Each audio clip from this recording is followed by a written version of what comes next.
Okay, let's talk about something that's on the verge of changing, well, pretty much everything about how we live and buy things. We're talking about a future where machines don't just give us recommendations. No, they actually go out and make purchases for us, all on their own. Just think about that for a second. A world where you might never have to click add the cart ever again. We've all been there, right? You've got 50 tabs open, you're trying to compare prices, read reviews. It's exhausting. Or maybe you check your bank statement and realize you're still paying for a streaming service you signed up for with a free trial 6 months ago.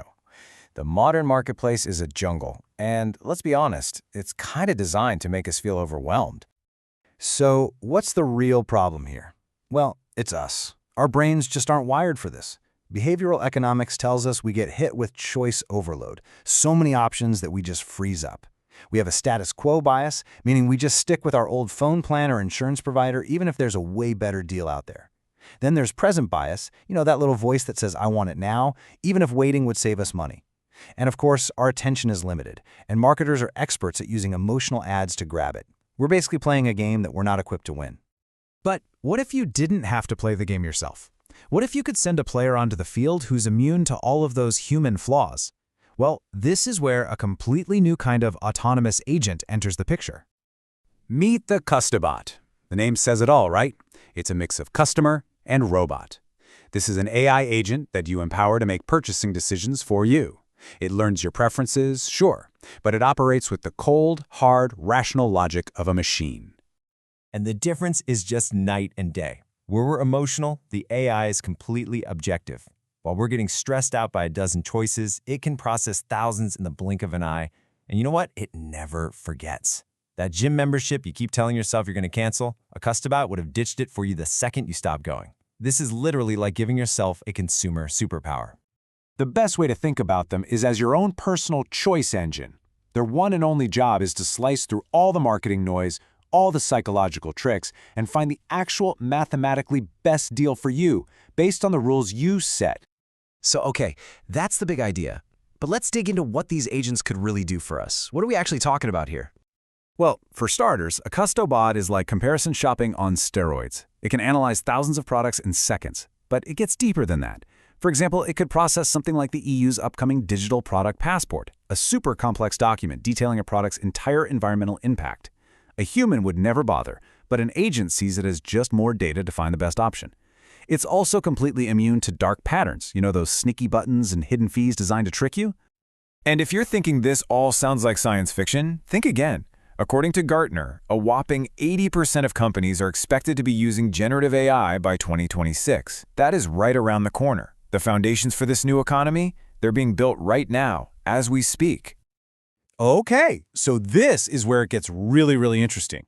Because as we start to hand over our economic decisions to machines, the market itself has to fundamentally change. It has to learn how to sell to a brand new kind of customer.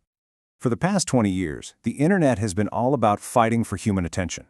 Companies poured billions into search engine optimization, or SEO, just to get to the top of your Google search. Well, in the Custobot economy, that whole playbook gets tossed out the window. The new game isn't about appealing to human emotion, it's about appealing to machine logic. So get ready for a new acronym, AAO, or AI Agent Optimization. Companies will have to prove, with raw data, that their product is the superior choice. This, of course, raises a huge question. If these agents can't be fooled by a flashy ad or a limited-time offer banner, how can they be manipulated? Because let's be real, wherever there's a system, someone is going to try to game it. And here's the key takeaway. We're essentially trading our very human flaws for a brand new set of digital ones. We're now talking about super technical attacks like prompt injections, which is like hiding a secret command in plain sight to hijack the AI. Or adversarial attacks, where changing just a few pixels in an image, invisible to us, can make an AI think a cat is a car. The whole battlefield shifts from psychology to cybersecurity. So, what happens when these new digital vulnerabilities are exploited? Or even scarier, what happens when one of these agents, acting with our money and our reputation, just gets it wrong and causes real harm in the real world? We've actually already had a tragic preview of this dilemma. Back in 2018, a self-driving Uber was involved in a fatal accident. That event kicked off a massive and still unresolved debate. Who's to blame? The person in the driver's seat, Uber, the company, the people who program the software? There were no easy answers then, and there still aren't. And this quote from legal scholar Peter Asaro just nails the problem. Our entire legal system, everything we know about accountability, it's all built for human beings. It is just not equipped to handle the world where a piece of code can make an autonomous decision that leads to disaster.